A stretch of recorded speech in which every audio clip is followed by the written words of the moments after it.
صاف پسند ہے کہ اس کو پیش نظر رکھتے ہوئے ہمارے اعمال انجام دیں۔ اس میں زیادہ مجھے تفصیل میں جانے کی ضرورت نہیں ہے، وہ بہت اچھی طرح سمجھائیں۔ حضرات کی شریعت کمیشن سروس سے سوچ رہے اور مفتی صاحب نے اس سے پہلے کئی دوبارہ سب ختم کر چکے ہیں، اور یہ بھی ہے کہ ان کے جو خطابات ہوتے ہیں وہ دوبارہ میں بھی کافی نمایاں جگہ دی جاتی ہے، اور لوگوں بھی اس کے لیے اس کا باعث ہوتے ہیں کہ راتوں کو مطالعے اور اپنے گھر پڑھنے کے بعد جو کبھی وہ عنوان دیتے ہیں یہ تو معلوم ہے آپ کو کہ عنوان ہم نہیں دیتے، بلکہ خیر صاحب کو چھوڑتے ہیں اور حالات کا پاس نظر رکھ کر بات نہیں ہے۔ اب آپ ہی دیکھیں کہ کس قدر حالات کے پس منظر میں ضروری ہے کہ دنیا کی زندگی بتایا رکھے۔ تو میں آج کے اس کتاب کے لیے ہمارے ہاتھ میں خیر صاحب کو دعوت دینے سے قبل اس کا لینا سمجھتا ہوں کہ کل ہی پرسوں اسی مقام پر اسی وقت ایک بہت اہم عنوان سے آپ کے جانے والے نے مقرر جناب ریاض الشیخ کو خاطر کیا، اور ان کا عنوان ہے اقبال قرآن کا شاعر۔ تو میں آپ سے گزارش کروں گا کہ ضرور نہ صرف آپ تشریف لائیں بلکہ دیکھیں کہ آپ کے حلقے سے کچھ لوگ شریک ہوتے ہیں اور یہاں پر اس سے سمجھ کرتے ہیں کہ وہ عنوان جو ہے اب آپ کو کیا معلوم نہیں ہے، جو ہمیں بتائیں کہ قرآن کریم اور بدمشاہی کر رہے ہیں اور بتا رہے ہیں، لہٰذا میں خود ہی بہت ہو رہے کہ آپ کو قرآن کا ہوگا اس لیکچر میں جو کل ہی بس یہاں پر یہ ہوگا تو وہ صرف آپ سے کر کریں گے بلکہ اپنے ساتھ ان کی روزی اپنے ساتھ دوستوں اور نوجوانوں کو دیتے ہیں۔ میں گزارش کرتا ہوں کہ اور اس دن خطبات کے لیے شاید چار سے کوئی چھٹی بھی چھٹی کچھ ہے وہ چھٹی بھی ہے، چھٹی کے دن تو آپ اپنے آرام سے رہیں گے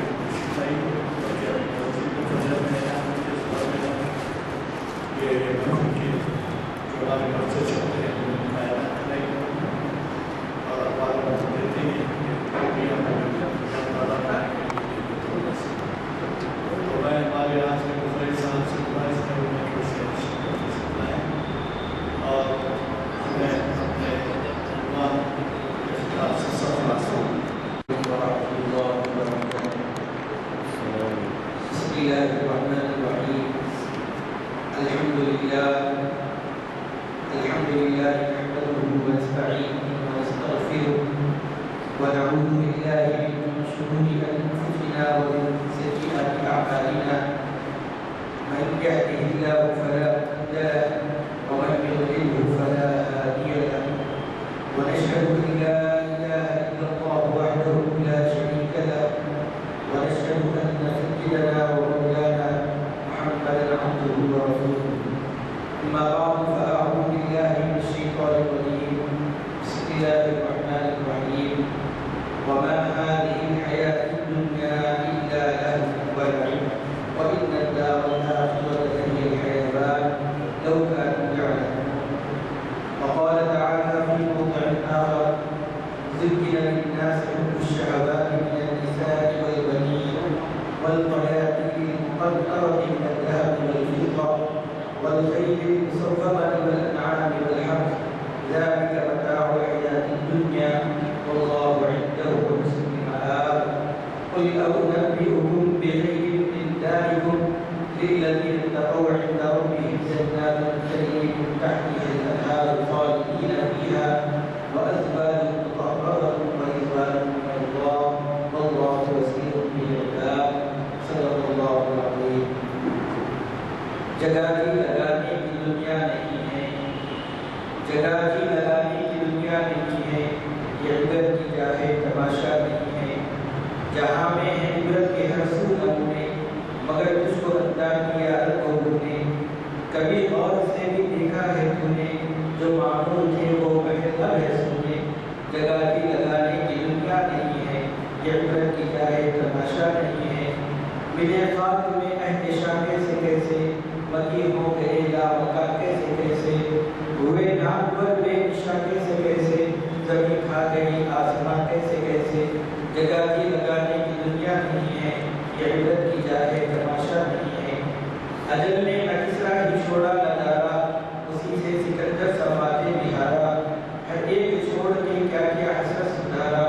پڑا ہے میرا سب یہی ٹھاٹ سارا۔ جگہ کی لگانے کی دنیا نہیں ہے، یہ عبرت کی جائے تماشا نہیں ہے۔ تجھے پہلے بچپن میں برسوں کھلایا،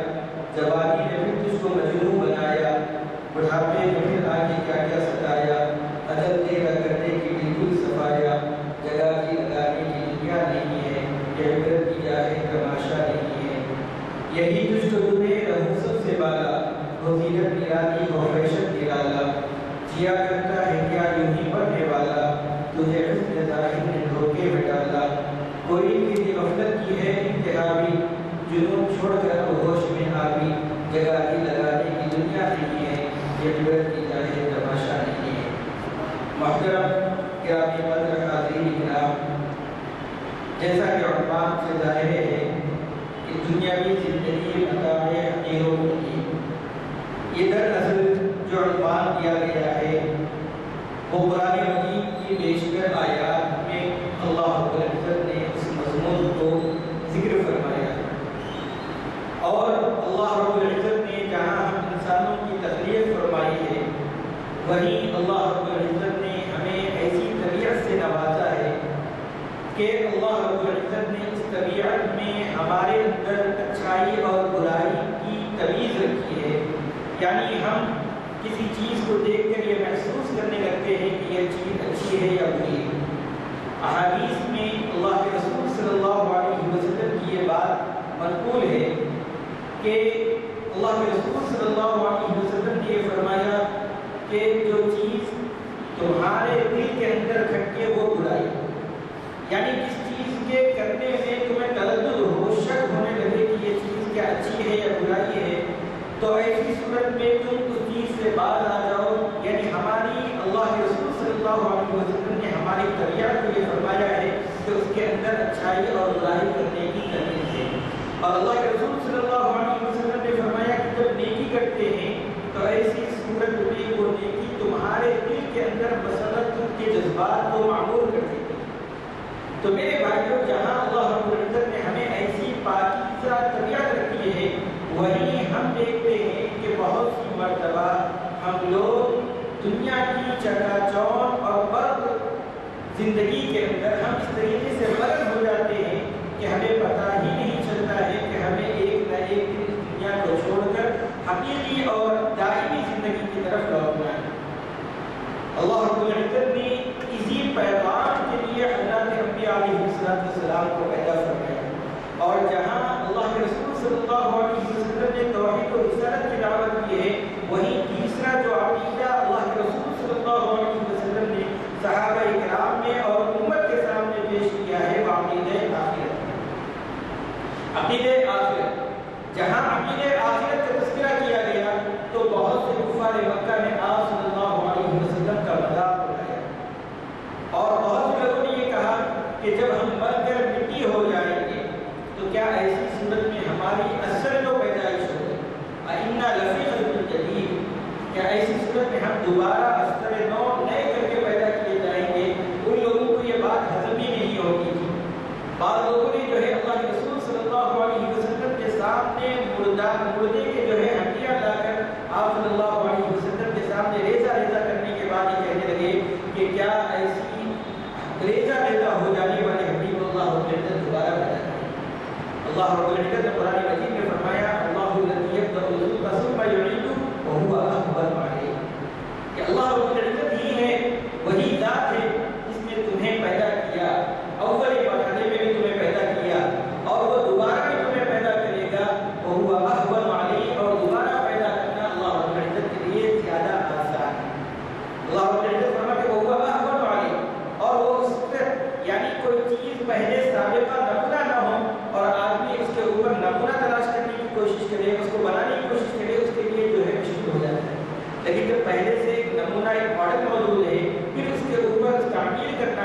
تو ایسی صورت میں آسانی کے ساتھ وہ چیز آدمی کرنے لگتا ہے۔ تو اللہ رب العزت فرماتے ہیں اللہ الذی یبدأ الخلق ثم یعیدہ، کہ اللہ رب العزت ہی ہے جس نے ابتداءً پیدا کیا ہے، ثم یعیدہ، پھر وہ دوبارہ پیدا کرے گا، وہو اہون علیہ، اور اللہ رب العزت پر بہت آسان ہے۔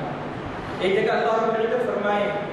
ما خلقکم ولا بعثکم الا کنفس واحدہ، کہ تمہارا پیدا کرنا یعنی تمام مخلوق کا پیدا کرنا پھر دوبارہ اس کو پیدا کیا جانا اللہ رب العزت کے نزدیک ایسا ہی ہے کنفس واحدہ، جیسے ایک نفس کو پیدا کیا۔ جب اللہ کے رسول صلی اللہ علیہ وسلم نے صحابہ اکرام کے دلوں میں عقیدہ آخرت کو بٹھا دیا تو ایسی صورت میں ان لوگوں نے دنیاوی زندگی کو حقیر اور قلیل سمجھا ہے، لیکن جن لوگوں نے عقیدہ آخرت کا انکار کیا اور ان لوگوں کے نزدیک یہ رہا کہ یہی سب کچھ ہے، مرنے کے بعد پھر کسی کے سامنے جواب دینے کا ان لوگوں کے پاس استعداد نہیں تھا، ان لوگوں کا وہ عقیدہ نہیں تھا، تو پھر ان لوگوں نے اس دنیا کے اندر ایسی ایسی چالاکیاں کرنے کی کوشش کی ہیں، لوگوں کو ستانا، ظلم و زیادتی کرنا، دوسروں کا مال ہڑپ کر لینا۔ اس کے نتیجے میں یہ ہوا کہ دنیا کے اندر جو امن اور شانتی کا مسکن ہونا چاہیے تھا وہاں پر قتل و غارت اور بدامنی پھیلنے لگی۔ آج بھی جب ہم مسلمانوں کے درمیان میں جن لوگوں کا عقیدہ آخرت مضبوط نہیں ہے وہ لوگ جو ہے اللہ رب العزت کے سامنے جواب دہی کی صورت میں جو غفلت کے شکار ہیں، آپ ان کے اعمال کو دیکھ لیجیے، وہ یہ سمجھتے ہیں کہ تجارت کر رہے ہیں تو تجارت میں بظاہر جو فائدہ نظر آتا ہے دھوکہ نہیں، ناپ تول میں کمی، جھوٹ، اور اسی طریقے سے سامنے والے کو چکنی چپٹی باتوں کے اندر جو ہے ان لوگوں کو پھنسا کر ان کے ساتھ ان سے پیسہ اینٹنا اور دھوکے سے مال بیچ دینا، یہ ان کا مشغلہ ہو گیا ہے۔ اسی طریقے سے اگر کوئی ملازمت کرتا ہے، کہیں کسی جگہ پر وہ ملازم ہے تو وہاں پر وقت کی پابندی کیے بغیر پھر اس کے بعد جو انٹری کرنے کا نمبر آتا ہے وہاں پر جو ہے برابر وقت کی پابندی کا وہاں پر اندراج کر دینا، یہ ایسی چیزیں ہیں جو ہمارے مسلم معاشرے کے اندر بھی آتی جا رہی ہیں۔ اس کی بنیادی وجہ یہ ہے کہ ہم نے دنیاوی زندگی اور یہاں کی مادیت کو سب کچھ سمجھ رکھا ہے۔ یہ دنیاوی زندگی ہے اور دنیاوی زندگی کے اوپر ہم نے فخر کرنا اور ایک دوسرے کے اوپر جو ہے بڑھا چڑھا کر اپنے آپ کو پیش کرنا، یہ جو صفت ہمارے اندر آنے لگی ہے جس کے نتیجے میں ہم نے دنیا کی ہر چیز کو مرغوب سمجھا ہے۔ اللہ رب العزت قرآن مجید میں فرماتے ہیں زُيِّنَ لِلنَّاسِ حُبُّ الشَّهَوَاتِ، اللہ رب العزت نے شہوات کی چیزوں کو جو ہے مزین کر کے پیش کیا ہے۔ پھر آگے اللہ رب العزت اس کی صراحت کرتے ہیں مِنَ النِّسَاءِ وَالْبَنِينَ وَالْقَنَاطِيرِ الْمُقَنطَرَةِ مِنَ الذَّهَبِ وَالْفِضَّةِ، عورتیں ہیں، بچے ہیں، اولاد ہیں جن کے اوپر آدمی فخر کرنے لگتا ہے۔ اسی طریقے سے سونے اور چاندی کے ڈھیر ہیں جس پر انسان فخر کرتا ہے، وَالْخَيْلِ الْمُسَوَّمَةِ، اور نشان زد گھوڑے ہیں، اور اسی طریقے سے وَالْأَنْعَامِ، چوپائے ہیں، وَالْحَرْثِ، اور کھیتی ہیں، ذَلِكَ مَتَاعُ الْحَيَاةِ الدُّنْيَا، یہ دنیاوی زندگی کا سامان ہے جس کے اندر انسان مگن ہے۔ آج ہم دیکھیں اور آج ہماری زندگی بھی یہ ہے کہ ہم اچھی سے اچھی گاڑی کا مطالبہ کرنے لگتے ہیں، ہماری یہ خواہش ہوتی ہے کہ ہمارے پاس عمدہ سے عمدہ سواری ہو، اور پھر ہماری یہ خواہش ہوتی ہے کہ ہم جہاں پر رہائش پذیر ہیں ہمارا گھر ایسا ہونا چاہیے کہ کسی اور کا ویسا نہ ہو۔ اسی طریقے سے ہم اپنی بیوی اور بچوں کے سلسلے میں بھی یہی فکر کرتے ہیں کہ ہماری گھر والی اور اسی طریقے سے ہمارے بچے جو ہے دوسروں سے محتاج نظر آنے لگے اور اسی کے اندر مگن رہتے ہیں، اور ان کی خوشحالی زندگی کو دیکھنے کے لیے ہم ہر جائز اور ناجائز طریقہ اپنانے لگتے ہیں۔ اللہ رب العزت نے قرآن مجید میں فرمایا فَإِذَا جَاءَتِ الطَّامَّةُ الْكُبْرَىٰ، جب بڑی آفت آئے گی تو اس وقت کیا ہوگا؟ یوم یتذکر الانسان ما سعی، انسان نے جو کیا ہے اس کو یاد کرے، جو کچھ کیا ہے انسان دنیاوی زندگی کے اندر اس کو یاد کرے گا۔ وَبُرِّزَتِ الْجَحِیمُ لِمَنْ یَرَىٰ، اور جہنم جو ہے دیکھنے والے کے لیے واضح کر دی جائے گی، اس کو دکھا دی جائے گی۔ فَأَمَّا مَنْ طَغَىٰ، بہرحال جس نے سرکشی کی، وَآثَرَ الْحَیَاةَ الدُّنْیَا، اور دنیاوی زندگی کو ترجیح دی، دنیاوی زندگی کو آخرت کی زندگی پر جس نے ترجیح دی ہے، اللہ رب العزت آگے فرماتے ہیں وَبُرِّزَتِ الْجَحِیمُ لِمَنْ یَرَىٰ فَأَمَّا مَنْ طَغَىٰ وَآثَرَ الْحَیَاةَ الدُّنْیَا فَإِنَّ الْجَحِیمَ ایسی صورت میں جہنم اس کا ٹھکانہ ہے۔ وَأَمَّا مَنْ خَافَ مَقَامَ رَبِّهِ وَنَهَى النَّفْسَ عَنِ الْهَوَىٰ، اور اس کے برخلاف وہ لوگ جنہوں نے اپنے پروردگار کے مقام سے اور اس کی مرتبت سے ہیبت زدہ ہو گئے، خوف زدہ ہو گئے، اور ان لوگوں نے اپنی ذات کو نفسانی خواہشات سے روک کے رکھا، فَإِنَّ الْجَنَّةَ هِيَ الْمَأْوَىٰ، اللہ رب العزت فرماتے ہیں کہ جنت اس کا ٹھکانہ ہے۔ اللہ کے رسول صلی اللہ علیہ وسلم نے فرمایا ہے لا یؤمن احدکم حتی یکون ہواہ تبعا لما جئت بہ، کہ تم میں سے اس وقت تک وہ شخص کامل ایمان والا نہیں ہو سکتا ہے جب تک کہ اس کی خواہشات میں جو شریعت لے کر آیا ہوں اس کے تابع نہ ہو جائے۔ یعنی اللہ کے رسول صلی اللہ علیہ وسلم یہ فرما رہے ہیں کہ اگر ہمیں دنیا کے اندر سرخرو ہونا ہے اور آخرت کی زندگی میں ہمیں کامیاب ہونا ہے تو اللہ کے رسول صلی اللہ علیہ وسلم جو شریعت لے کر آئے ہیں، جہاں ہمارا عقیدہ یہ ہے کہ آپ صلی اللہ علیہ وسلم کی جو شریعت ہے اور آپ صلی اللہ علیہ وسلم نے جو قانون ہمیں دیا ہے، آپ صلی اللہ علیہ وسلم نے جو ہدایات ہمیں دیے ہیں، دنیا کا کوئی قانون اس کا مقابلہ نہیں کر سکتا ہے، کوئی قانون اس کی برابری نہیں کر سکتا ہے۔ اسی طریقے سے جناب نبی کریم صلی اللہ علیہ وسلم کی جو ہدایات ہیں، ان ہدایتوں کے اوپر عمل کرنے سے ہمیں دنیاوی زندگی کے اندر بھی ہمیں کامیابی ملتی ہے اور آخرت میں ہماری کامیابی یقینی ہے۔ جب یہ عقیدہ ہے تو میرے بھائیوں ایسی صورت میں کیا ہم عملی طور پر بھی نبی کریم صلی اللہ علیہ وسلم کی تعلیمات کو اپنا رہے ہیں اور جناب نبی کریم صلی اللہ علیہ وسلم کی شریعت پر عمل کر رہے ہیں؟ ذرا ہم سب اپنے گریبانوں کے اندر جھانک کر دیکھیں کہ جہاں ہمیں یہ معلوم ہے دنیا کی اور قومیں ہوں گی جن کو یہ پتہ نہیں ہوگا کہ وہ مرنے کے بعد دوبارہ زندہ کیے جائیں گے یا وہ لوگ دوبارہ زندہ کیے جانے کو جھٹلاتے ہوں گے، لیکن ایک مسلمان قوم ہے جنہیں یہ معلوم ہے کہ مرنے کے بعد اللہ رب العزت کے سامنے جواب دینا ہے،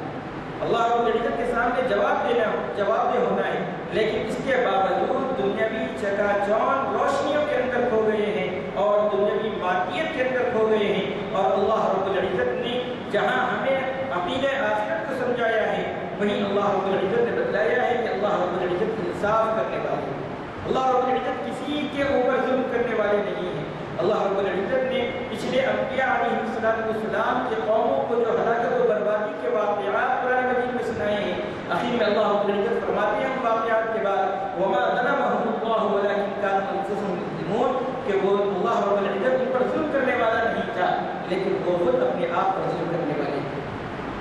کہیں قوم لوط ہے جنہوں نے جو ہے اللہ کے بندیوں کو چھوڑ کر جنسی خواہشات کی تکمیل لڑکوں سے کرنی شروع کر دی، اور اسی طریقے سے اللہ رب العزت نے ان کے قوم لوط میں حضرت سیدنا لوط علیہ السلام کو بھیج کر ان کے عقائد کی، ان کے اعمال کی اصلاح کرنی چاہیے، لیکن ان لوگوں نے اپنے اعمال سے دستبردار ہونے کے لیے تیار نہیں ہوئے تو اللہ رب العزت نے ان کے اوپر عذاب نازل فرمایا۔ اسی طریقے سے حضرت سیدنا شعیب علیہ السلام ان کے قوم کے اندر افراط و تفریط کرنے کا، ناپ تول میں کمی کرنے کا مرض تھا، اللہ رب العزت حضرت سیدنا شعیب علیہ السلام کے ذریعے ان کی اصلاح فرمانی چاہیے، لیکن ان لوگوں نے بظاہر یہ دیکھا ہے کہ کسی کو سامنے دے کر یہ کم دینا اور دوسروں سے زیادہ دے دینا، اس کے اندر نفع زیادہ دکھائی دینے لگا ہے، تو ان لوگوں نے حضرت شعیب علیہ السلام کا کہاں ماننے سے انکار کر دیا، اللہ رب العزت نے ان پر بھی عذاب نازل فرما دیا۔ اس کے علاوہ آپ دیکھیں گے کہ انبیاء علیہ السلام میں حضرت صالح علیہ السلام ہے کہ اللہ رب العزت نے ان کے قوم پر بھی عذاب نازل کیا تھا، ان لوگوں نے اپنے نبی سے مطالبہ کر کے اونٹنی کو نکلوایا پہاڑ قسمے سے، اللہ رب العزت نے اس معجزے کو پورا کیا، لیکن معجزہ دیکھنے کے بعد حضرت صالح علیہ السلام پر ایمان لانے کے بجائے ان لوگوں نے جو ہے اسی اونٹنی کو ختم کر ڈالا، اللہ رب العزت نے ان کو بھی ہلاک و برباد کر دیا۔ تو یہ میرے بھائیوں یہ جو پچھلے انبیاء علیہ السلام کی جو واقعات ہیں، حضرت سیدنا موسیٰ علیہ السلام کی زندگی میں ہم دیکھتے ہیں فرعون جو اپنے آپ کو انا ربکم الاعلیٰ کا نعرہ بلند کرتا تھا، وہ اپنے آپ کو سب سے بڑا رب ہونے کا دعویٰ کرتا تھا، اللہ رب العزت نے حضرت سیدنا موسیٰ علیہ السلام کو جب ان کے پاس بھیجا تو اس کی راتوں کی نیند اڑ گئی، اللہ رب العزت نے اس پر طرح طرح کے عذاب نازل فرمائے اس قوم پر، فارسلنا علیہم الطوفان والجراد، کہ اللہ رب العزت نے ان کے اوپر جو ہے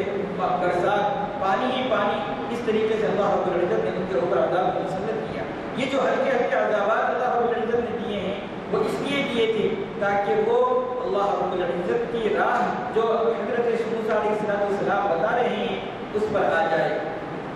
لیکن اس نے نہیں مانا تو اللہ رب العزت نے اس کو نیست و نابود کر دیا۔ تو میرے بھائیوں، یہ جو قرآن مجید کے اندر مختلف انبیاء علیہ السلام کے واقعات ہیں، یہ واقعات ہمیں عبرت کے طور پر اللہ رب العزت نے بتائے ہیں کہ اگر ہم نے بھی نبی کریم صلی اللہ علیہ وسلم کی لائی ہوئی شریعت کے مطابق اگر عمل پیرا نہیں ہوں گے اور پھر من مانی زندگی گزارنے کی کوشش کریں گے، اگر ہم مال جمع کر رہے ہیں،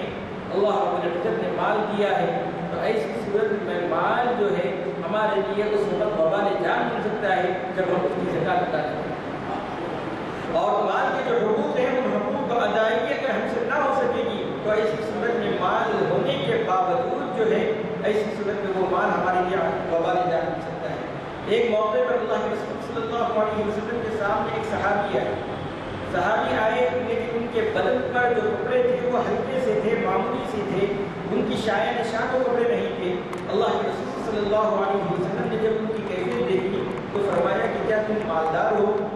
تو انہوں نے کہا کہ اللہ کا فضل ہے کہ اللہ رب العزت نے ہر طرح کا مال مجھے عنایت کیا ہے۔ اللہ کے رسول صلی اللہ علیہ وسلم نے مال کی تفصیلات پوچھی تو فرمایا کہ میرے پاس اونٹ بھی ہے، بکریاں بھی ہیں، گھوڑے بھی ہیں، نوکر اور چاکر بھی ہے۔ تو اللہ کے رسول صلی اللہ علیہ وسلم نے اس موقع پر ارشاد فرمایا کہ اے اللہ کے بندے، جب اللہ رب العزت نے تجھے مال سے نوازا ہے تو اللہ رب العزت چاہتے ہیں ان اللہ یحب ان یری اثر نعمته علی عبده، کہ اللہ رب العزت اپنے بندے پر اپنی نعمتوں کا اظہار وہ بھی دیکھنا چاہتے ہیں۔ لیکن اللہ کے رسول صلی اللہ علیہ وسلم نے ایک موقع پر یہ فرمایا تم جو چاہے کھاؤ اور جو چاہے پہنو، لیکن دو چیزیں اس میں نہیں ہونی چاہیے، ایک تکبر اور دوسرا جو ہے سامنے والے کو حقارت کی نظر سے، اور یہ تکبر اور دوسرا اللہ کے رسول صلی اللہ علیہ وسلم نے فرمایا اسراف۔ ان دونوں چیزوں سے بچ کر اللہ کے رسول صلی اللہ علیہ وسلم فرماتے ہیں کہ اگر ہم نے کھانا ہے، مرغوبات کھانا ہے تو کھانے کی اجازت ہے، لیکن اس کے اندر اسراف نہیں کرنا چاہیے۔ پہننا ہے تو عمدہ سے عمدہ لباس پہن سکتے ہیں، لیکن اس کے اندر جو ہے اسراف نہیں ہونا چاہیے۔ اور دوسری چیز، عمدہ کھانے یا عمدہ لباس پہننے کے بعد ہمارے دل کی کیفیت نہیں بدلنی چاہیے، بلکہ اس کے اندر یہی کیفیت ہونی چاہیے کہ اللہ رب العزت کا دیا ہوا مال ہے، اللہ رب العزت آج مجھے مالدار بنایا ہے، کل ہو سکتا ہے کہ میرے اوپر جو کوئی حالات ایسے آ جائیں جس کی وجہ سے جو ہے مجھے کسی غریب اور محتاج ہو جائے، یہ ہمیشہ پیش نظر رکھنا چاہیے۔ نواب دیوبندی نے اسی وجہ سے کہا ہے ستم گر وقت کا تیور بدل جائے تو کیا ہوگا، ستم گر وقت کا تیور بدل جائے تو کیا ہوگا، میرا سر اور تیرا پتھر بدل جائے تو کیا ہوگا، امیروں کچھ نہ دو تانے تو بچو ہم فقیروں کو، ذرا سوچو یہ منظر بدل جائے تو کیا ہوگا۔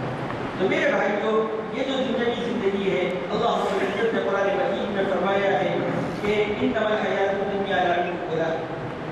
انما الحیات الدنیا، یہ جو دنیاوی زندگی ہے کھیل کود کے علاوہ اور کچھ نہیں۔ اگر اس دنیاوی زندگی کو ہم نے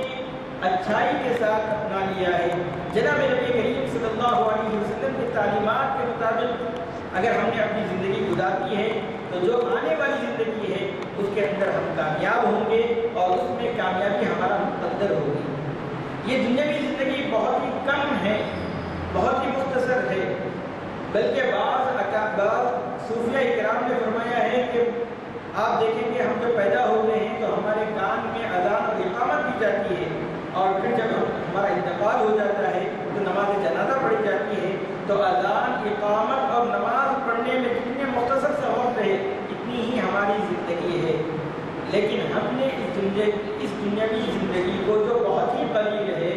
ہم نے بہت زیادہ اس کو اہمیت دے رکھی ہے، بہت زیادہ اہمیت دے رکھی ہے۔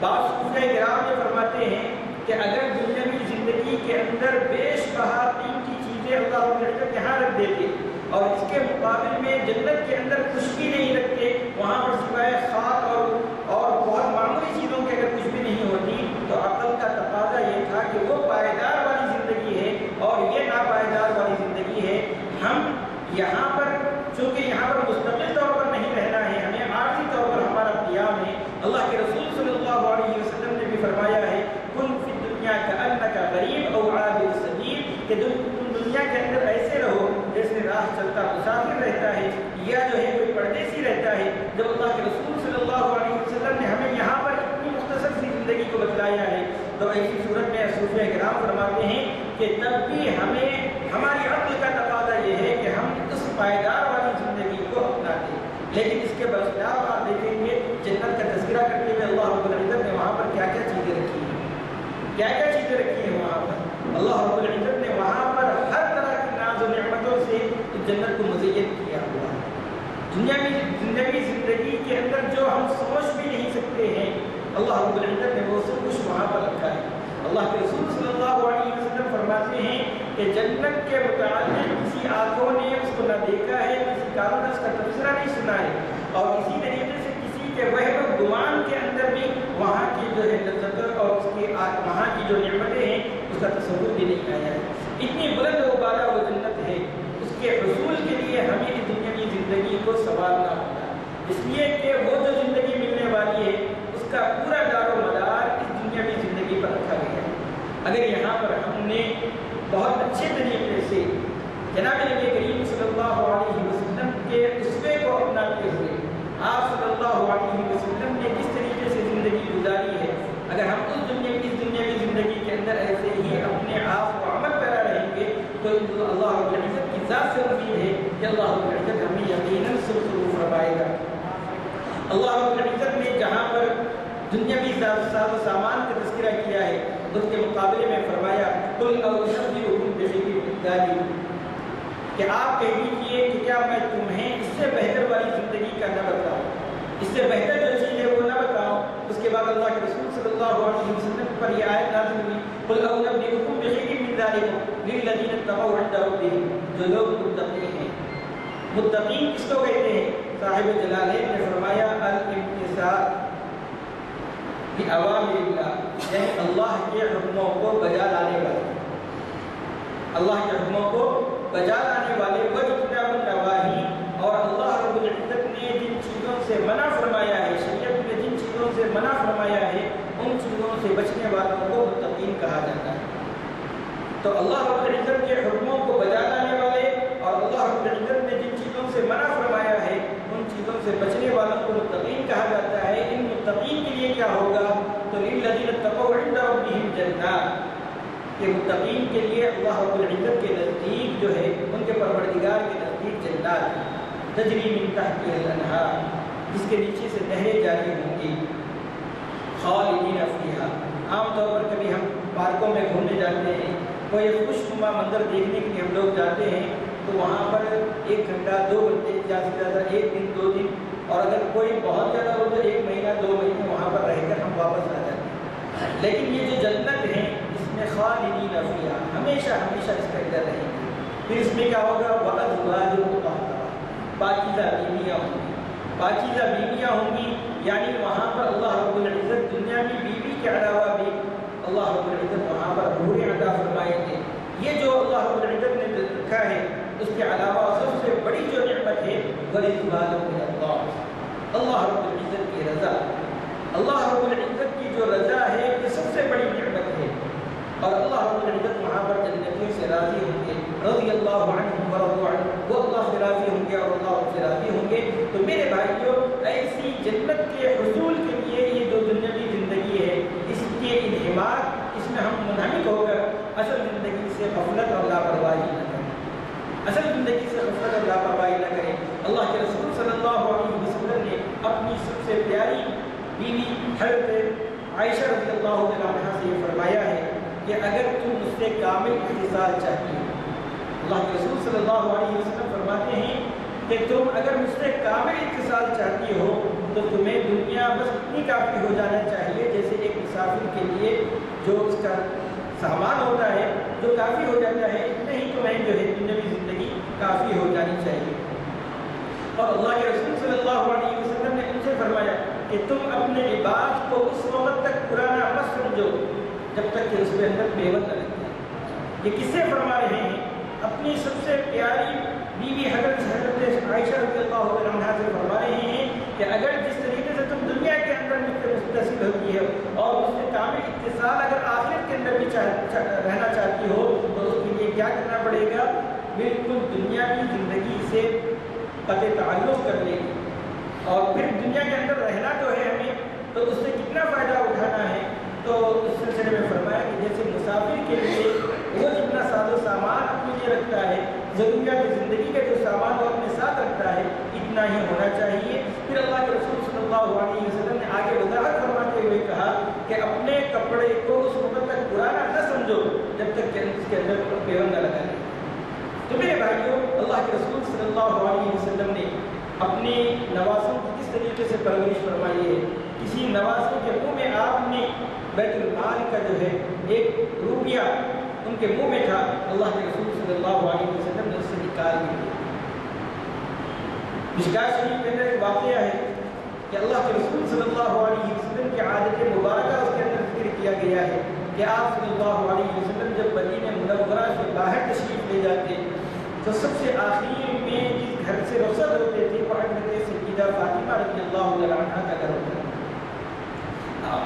آپ صلی اللہ علیہ وسلم اپنی بیٹی سے سب سے آخر میں جدا ہوتے اور پھر جب مدینہ واپس ہوتے تھے سب سے پہلے حضرت فاطمہ الزہرا رضی اللہ عنہا کے گھر آپ تشریف لے جاتے۔ جناب نبی کریم صلی اللہ علیہ وسلم ایک مرتبہ مدینہ منورہ سے باہر تشریف لے گئے، پھر واپس آ کر حضرت فاطمہ الزہرا رضی اللہ عنہا کے گھر پر جانا چاہے تو وہاں پر آپ نے دیکھا کہ حضرت فاطمہ الزہرا رضی اللہ عنہا نے اپنے دروازے پر پردہ لٹکایا ہوا ہے اور حضرات حسنین کے ہاتھوں میں چاندی کے کنگن ہیں۔ تو اللہ کے رسول صلی اللہ علیہ وسلم وہیں سے واپس لوٹ گئے، گھر تشریف لیے۔ حضرت فاطمہ الزہرا بلکہ صحابہ اکرام کا یہ معمول تھا کہ جناب نبی کریم صلی اللہ علیہ وسلم کی ہلکی سی ناراضگی کو بھی وہ پہچان لیا کرتے۔ حضرت فاطمہ الزہرا رضی اللہ عنہا نے وہ پردہ چاک کیا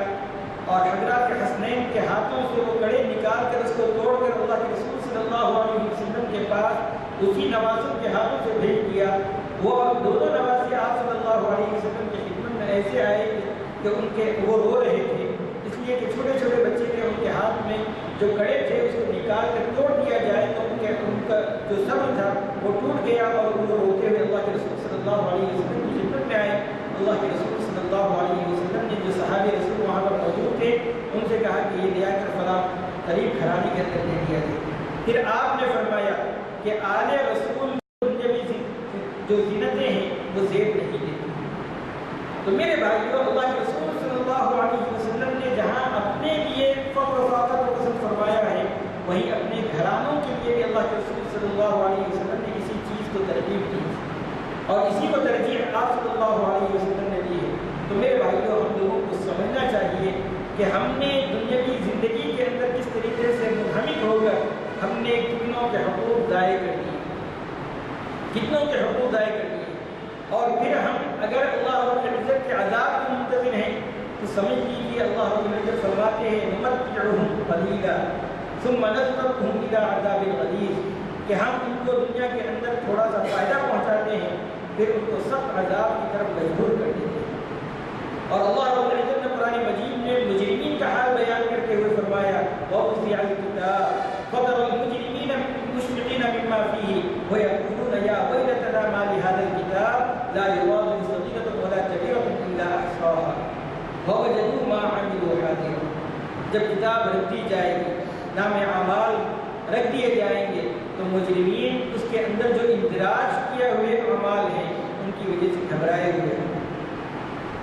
اور پھر کہتے ہیں وَيَقُولُونَ يَا وَيْلَتَنَا مَا لِهَذَا الْكِتَابِ، اور کہتے ہیں کہ ہائے کمبختی ہماری، اس کتاب کو کیا ہو گیا ہے کہ ہمارے نہ تو چھوٹے گناہوں کو اس نے چھوڑ رکھا ہے اور نہ ہی بڑے گناہوں کو، مگر اس نے اس کا احاطہ کیا ہے۔ وَوَجَدُوا مَا عَمِلُوا حَاضِرًا، جو کچھ ان لوگوں نے کیا ہے اس کو موجود پاؤ، جو کچھ کیا ہے اللہ رب العزت نے ہمارے اوپر کرامن کاتبین کو مسلط کر دیا ہے۔ ہم جو بھی کام کرتے ہیں اگر ہم وہ لکھے جاتے ہیں اس کا اندراج ہوتا ہے۔ جب ہمیں یہ سب باتیں اللہ کے رسول صلی اللہ علیہ وسلم نے بتلا دی ہیں اور آپ صلی اللہ علیہ وسلم صادق ہیں، آپ کی کہی ہوئی بات کی تصدیق کی جاتی ہے، صادق الامین ہیں، تو میرے بھائیوں ہمیں اس کی وجہ سے نبی کریم صلی اللہ علیہ وسلم نے جب ہمیں پوری باتیں بتلا دی ہیں تو آپ صلی اللہ علیہ وسلم کی تعلیمات کو جاننا اور اس کے بعد عمل کرنا یہ ایک امتی کے لیے ضروری اور فرض اور واجب ہو جاتا ہے۔ اس لیے میرے بھائیوں، جہاں تک ہو سکے ہم اپنے اعمال کی درستگی کریں۔ یہ دنیاوی زندگی ہے، آپ دیکھتے ہیں کہ امیر کی زندگی بھی ہے، وہ بھی کٹ رہی ہے، غریب ہے وہ بھی کٹ رہی ہے، بلکہ غریب جو ہے امیر سے زیادہ پرسکون انداز میں زندگی گزارتا ہے۔ کسی شاعر نے کہا ہے کہ وہ سو جاتا ہے فٹ پاتھ پر اخبار بچھا کر، غریب کبھی نیند کی گولی نہیں کھاتا۔ تو میرے بھائیوں، غریب اور امیر کا فرق جو ہے دنیا کے اندر رکھا ہے، لیکن آخرت میں جو غریب اور امیر ہے، اللہ کے رسول صلی اللہ علیہ وسلم نے فرمایا صحابہ کرام سے کہ من مفلس کون ہے؟ صحابہ کرام نے فرمایا کہ المفلس فینا یا رسول اللہ من لا دینار ولا درہم لہ، مفلس ہم میں سے وہ شخص ہے جس کے پاس دینار و درہم نہیں ہے۔ اللہ کے رسول صلی اللہ علیہ وسلم نے فرمایا المفلس من امتی، کہ میری امت کا مفلس وہ ہے من یأتی یوم القیامت بصلاۃ و زکاۃ، کہ جو قیامت کے دن نماز، روزہ، زکوٰۃ اور بہت ساری عبادت لے کر آئے گا، لیکن ساتھ میں کیا ہوگا؟ ساتھ میں وہ جو ہے کسی کو گالی گلوچ کیا ہے، کسی کا ناحق خون بہایا ہے، کسی کے حقوق تلفی کی ہے، تو اللہ کے رسول صلی اللہ علیہ وسلم فرماتے ہیں کہ اس کو بٹھا دیا جائے گا اور اس کی نیکیاں لے کر جو ہے جتنوں کے اس نے حقوق ضائع کیے تھے ان تمام کو وہ نیکیاں دے دی جائے گی، یہاں تک کہ اگر نیکیاں ختم ہو جائیں تو ایسی صورت میں دوسروں کے گناہوں کا بوجھ اس کو اوپر ڈال دیا جائے گا، پھر اس کو جہنم رسید کر دیا جائے گا۔ اللہ کے رسول صلی اللہ علیہ وسلم نے فرمایا میری امت کا مفلس یہ ہے۔ میرے بھائیوں، کہیں ایسا نہ ہو کہ ہماری نمازیں، ہماری عبادات جو ہے ہمارے حقوق تلف کرنے کی وجہ سے، لوگوں کے مال اور لوگوں کے حقوق ہم نے جو ضائع کر دیے ہیں اس کی وجہ سے ہمارے نیک اعمال جو اگرچہ کہ مقبول ہے یا نہیں ہمیں اس کا پتہ نہیں ہے، اس لیے کہ اب صوفیہ اکرام جب عبادت کرتے تھے تو عبادت سے زیادہ ان کو یہ ڈر ستایا جاتا تھا کہ ہماری نمازیں، ہماری عبادت کہیں ہمارے حقوق پر نہ مان لی جائے۔ تو میرے بھائیوں، ایک طرف تو ہماری عبادات کا یہ حال ہے، دوسری طرف جو بھی اللہ رب العزت کی توفیق سے جو عبادات ہو جاتی ہیں، ہم نے ایسے گناہ کیے ہیں اور ایسے ہم نے لوگوں کے حقوق ضائع کیے ہیں، اس کی وجہ سے ہمیں ڈر ہوتا ہے کہ کہیں ہمارے حقوق بھی ہماری جو عبادتیں ہیں وہ بھی ان حقوق کی نظر نہ ہو جائے۔ اس لیے ہمیں چاہیے کہ اس دنیاوی زندگی کو ہمیشہ اللہ کے رسول صلی اللہ علیہ وسلم کے حدیث کے پیش نظر، کہ اللہ کے رسول صلی اللہ علیہ وسلم نے صحابہ کرام کو دنیا کی حقیقت سمجھاتے ہوئے فرمایا کہ ایک مرا ہوا گدھا تھا جو سڑ گیا تھا، اللہ کے رسول صلی اللہ علیہ وسلم نے فرمایا کہ اس کو کون خریدے گا؟ صحابہ کرام نے فرمایا کہ ہم میں سے کون اس کو خریدے گا، اس کے لیے کون پونجی لگائے گا؟ تو اللہ کے رسول صلی اللہ علیہ وسلم نے فرمایا کہ دنیا کی حقیقت اللہ کے نزدیک ایسی ہے جیسے اس مرے ہوئے گدھے کی۔ اور اللہ کے رسول صلی اللہ علیہ وسلم نے ہمیں دنیا کی حقیقت بتلاتے ہوئے فرمایا کہ اللہ رب العزت کے نزدیک دنیا کی حقیقت مچھر کے پر کے برابر ملے گی۔ جب اتنی اللہ کے نزدیک جو ہے دنیا کی حقیقت ہے تو ہمیں یہاں پر اس کے اندر جو ہے ہم منہمک ہو کر اپنے اعمال کو ضائع کر رہے ہیں، یہ ہماری نادانی اور کوتاہی اور غفلت ہے۔ میرے بھائیوں، اس سے نکل کر ہمیں دنیا کی حقیقت کو سمجھنا چاہیے۔ آج ہم جن اولاد کے لیے پیسے کما رہے ہیں، پونجیاں اکٹھا کر رہے ہیں، معلوم ہونا چاہیے کہ جب ہماری آنکھ بند ہو جاتی ہے تو وہ کفن کے لیے بھی جو ہے اس پیسوں میں تو خرچ کرنا گوارا نہیں کرتے ہیں۔ وہ جو ہے بہت دوسرے مرتبہ ایسی بھی حالات پیش آتے ہیں کہ لوگ جو ہے ابھی انتقال ہوتا نہیں ہے ہمارا، ایسی صورت میں میراث کے سلسلے میں آپس میں الجھ جاتے ہیں۔ یہ سب جو ہے مادی پرست دنیا ہو گئی ہے، اور یہاں پر خاندانوں کے اندر جو محبت ہونی چاہیے اسی دنیا نے وہ محبت کو ختم کر دیا ہے۔ میرے بھائیوں، اس لیے چاہیے کہ ہمیں اللہ رب العزت سے دعا بھی ہے کہ اللہ رب العزت جو خاندانوں کے اندر پہلے مٹھاس ہوا کرتی تھی اور آج ہم نے دنیا کے پیچھے پڑھ کر اس کو ختم کر دیا ہے، وہ مٹھاس کو واپس فرمائے اور اسی طریقے سے ہمیں صلہ رحمی کرنے اور دنیا کو حقیر و قلیل سمجھنے کی اللہ رب العزت ہمیں توفیق عطا فرمائے۔ آمین۔ اور آخر دعوانا کافر کی یہ پہچان کے آفاق میں گم ہے۔ کیا کافر کی پہچان کیا ہے؟ بتا رہے کافر کی یہ پہچان کے آفاق میں گم ہے، مومن کی یہ پہچان کے وہ اس میں ہے آفاق۔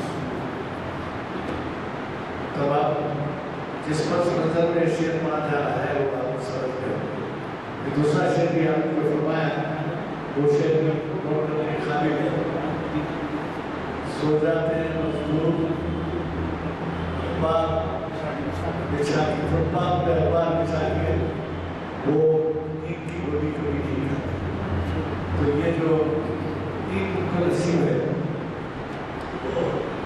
ویسے والے کو نصیب ہے. اس واسطے اس کو یہ فکر ہے کہ کبھی کب ایسا دعویٰ ہوتا یا کب جو ہے اس طریقے سے میرا ایسا ہوئے گا اس کی حفاظت کیسے کی جائے. تو یہ جو کچھ مولانا جو فرمایا ہے مفتی صاحب نے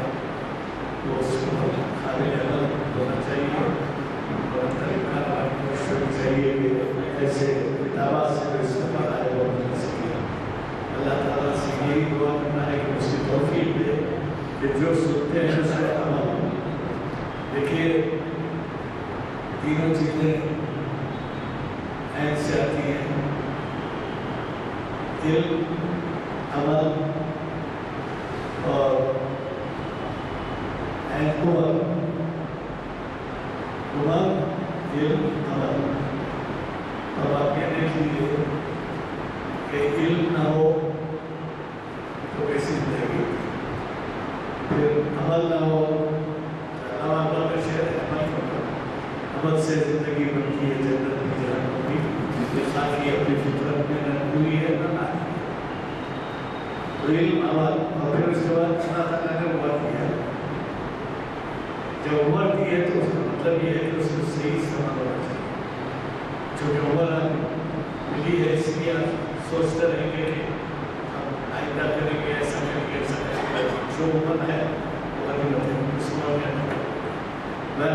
زیادہ کیا تبصرہ کروں جو کچھ آپ کے سامنے آیا ہے وہ بہت ہی گہرے مطالعے کا نتیجہ ہے.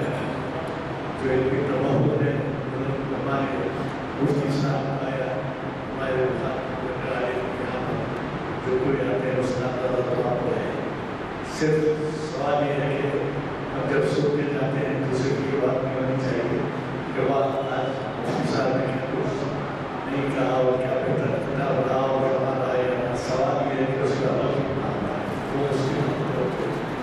چونکہ دعا ہو چکی ہے. صرف اس کا اعلان کرتا ہوں 4 شعبے کل ہی پرسوں اسی وقت سب کے بعد دربار قرآن کا شاید رحمان سے آپ کے جانے پر شاید مختلف بہت ہی تیاری سے آتے ہیں. جناب ایاز شاہ صاحب اور اس لیے ضرور آئیے اور چھٹی آتی ہیں ان سب کے ساتھ لوگ آئیے. بعض ایسے اخلاق رکھنے کے ایک دفعہ اگر سب کو اس کی اہمیت معلوم ہو جائے ہمارے معلوم کی تو آنے کا سلسلہ ہو جائے گا. جو دعا